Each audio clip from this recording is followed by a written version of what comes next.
નમસ્કાર, ગ્રાઉન્ડ રિપોર્ટમાં આપનું સ્વાગત છે. હું છું આપની સાથે સંધ્યા. અમદાવાદની નજીક આવેલી જીવતી જાગતી જગ્યા, જ્યાં જાઓ તો તમારું કામ 100% થઈ જાય તેવો દાવો કરવામાં આવે છે. અહીં અંધશ્રદ્ધા નહીં, શ્રદ્ધાથી થાય છે ભક્તોના કામ. અહીં કોઈ દેવ નહીં, પરંતુ દેવ સમાન આત્મા જે ખાંભી સ્વરૂપે બિરાજે છે તે આપે છે પરચા.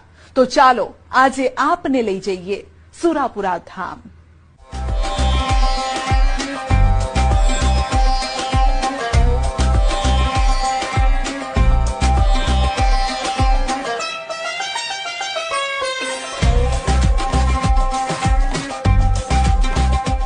પરચા આપતી પાવન ધરતી,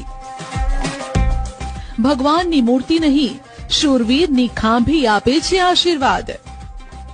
જે ઓળખાય છે સુરાપુરા ધામના દાદા તરીકે. અહીં થાય છે અવનવા ચમત્કાર. કંઈ કેટલાય લોકોના થાય છે બેડા પાર.